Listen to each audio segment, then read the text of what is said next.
my beautiful creatives. Tonight for mixed media technique video, I thought I would show you how I do this accordion art journal. I just created this the other night. Let's see if I can zoom out a little bit.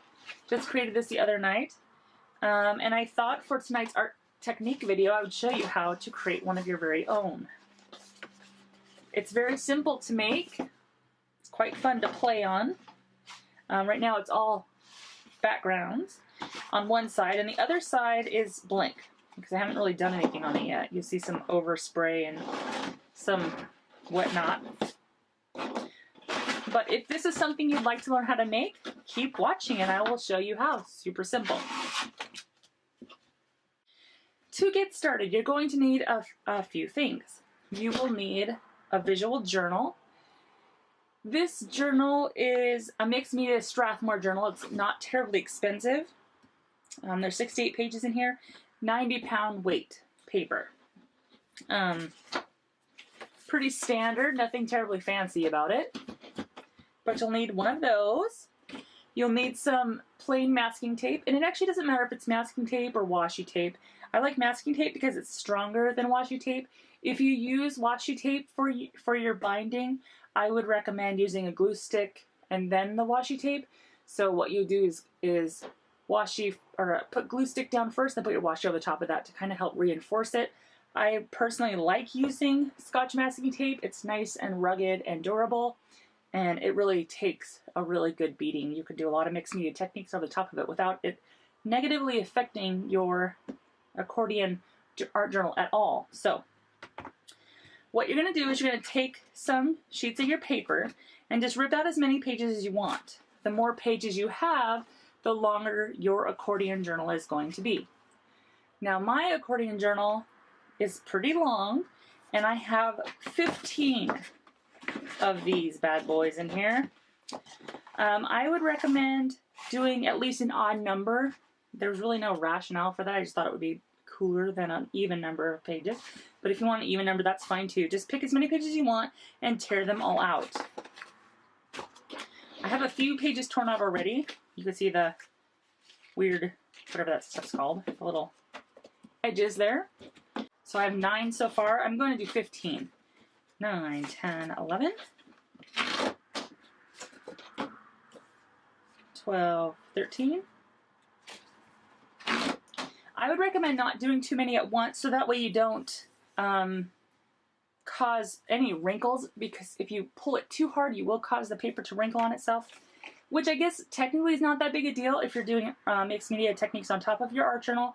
I personally just want to keep it as smooth as possible because it will get some wrinkles in it, but I like them to be there purposefully versus accidentally. And then 15. So I have all of my sheets with me now.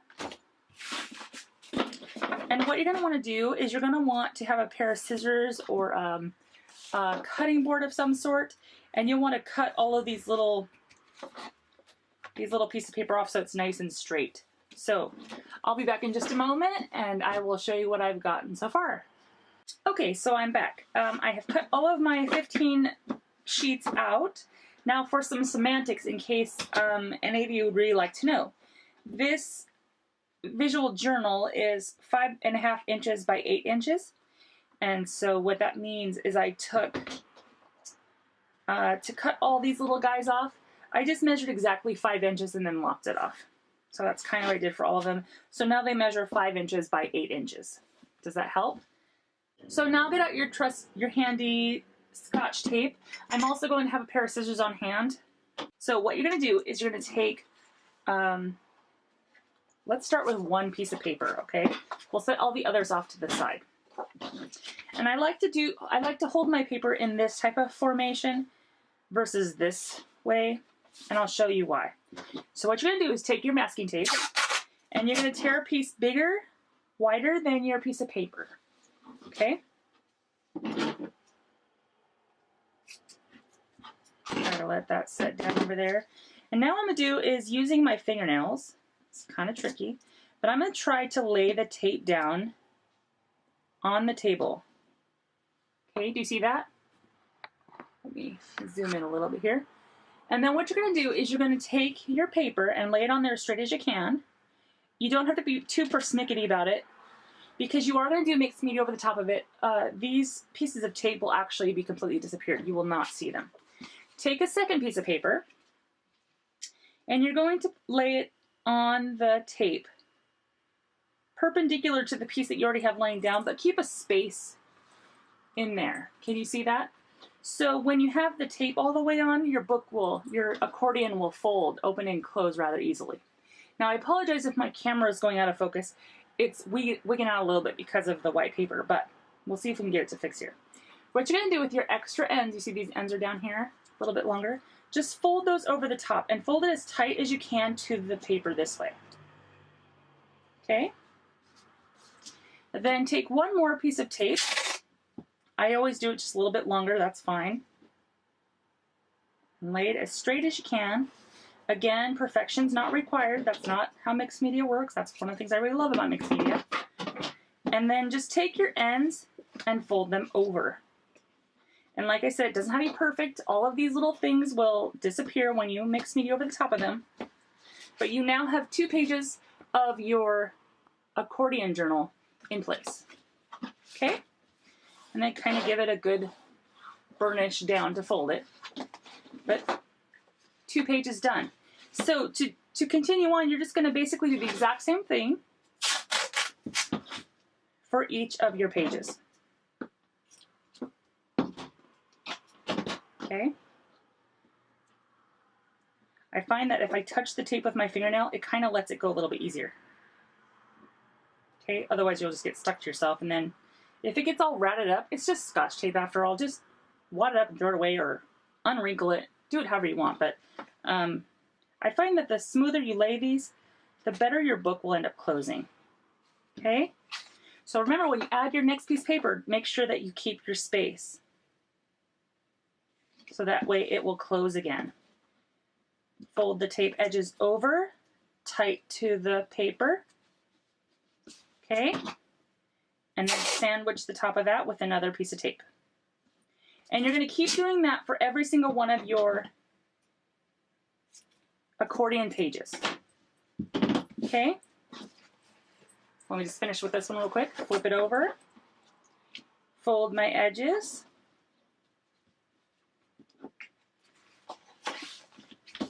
And fold it like you do a fan. Do you remember folding a fan in elementary school? You just do front, back, front, back. So it ends up looking kind of like an S. Okay, does that make sense? Do the same thing for all of your pages, and once all your pages are done, come back and I will show you what to do next. Super, super easy. See you in a few minutes. Okay, so now I'm back, and you might be able to tell I've got all of my pages in my accordion. They're all adhered in. Now you need to figure out how you want to finish off your covers, because there's a front cover and a back cover. Okay? Now, when I did my original one, I just took the tape and edged the tape. That's perfectly fine. I think that's probably what I'll do with this one as well. But you do have some options, okay? So let me tell you. The sky's the limit, really. You could do whatever you want to this. This is totally your accordion journal. You could do however you want. You can do like I'm going to do and just sandwich this corner with some more of my masking tape. That is totally cool. One of the things I noticed about this one is that my top page, I don't know if you can tell, it kind of bows out. See that little thing? That doesn't really bother me. It might bother some of you. So one of the ways you can get around that is to take a piece of cardboard or chipboard and cut it just a little bit bigger than your accordion journal and adhere that to the front and adhere another one to the back. Just make sure that they're matching so that when you open them, it will open all the way. But what that will do is it will make your cover, both of your covers, a little bit stronger so they will not bow. Again, I don't particularly care if it's going to bow. I have a feeling that once I get the back side painted, it will all kind of flatten itself out a little bit more. So, and that's just because of the type of paper I'm using, which is a mixed media, so it's a little bit thicker, will take a little bit more roughage to it, rough handling of it. So you could do that. You can also keep it the way that it is and just add some decorative paper to the top of it, some regular craft paper. You buy them in 12 by 12 sheets and cover it that way. I am not. I'm going to keep it simple. We're going to go super simple. Simple is always good in my book. I have a tendency to make everything very complicated, so if I can simplify anything, that is awesome. So I'm going to do this the exact same way that I bound the pages together. Kind of lay this down and kind of put my page on it and trying to eyeball center. Okay. And then kind of press it down. Doesn't have to be perfect. I don't know if you've noticed on this one, you really can't see the tape at all. It's kind of hidden. You can see it on the back, but you can't see it once it's decorated. So that's all I'm going to do here. And then fold this over. And I find that since I don't want my tape puckered at all, I want it to be kind of close. I try to just touch it just a little bit. So if you can tell, it's not actually adhered all the way down. It's just kind of, I'm just making sure that this spine is as close as it can be. And then once that's down, just go ahead and flatten it. And you see I still have a wrinkle there, but just kind of use your nail and rub it out. It's no big deal. And then I will go ahead and trim these edges. Now, I don't know if you've noticed, but when I did the book pages together, I did not actually cut the edges. I just left them as they were and folded them over. This won't work because I'm sandwiching the tape together, so cutting it off is perfectly fine. I found that when I was experimenting with how to do this, if I were to do this on these edges had a tendency to stay a little bit sticky, which was kind of annoying and got to be a little bit troublesome. So now that this edge is finished, I'm going to flip the book over and do the same thing with the other side. Okay.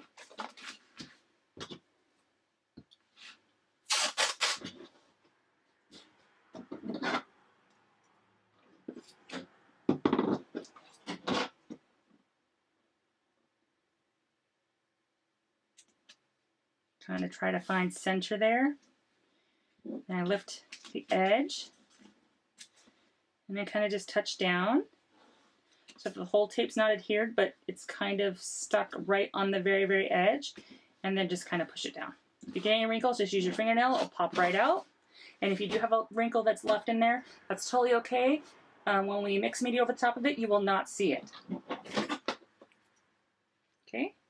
Trim the edges of your tape to match. And there you go. You now have an accordion journal. Looks just like this. Now that's all for this video.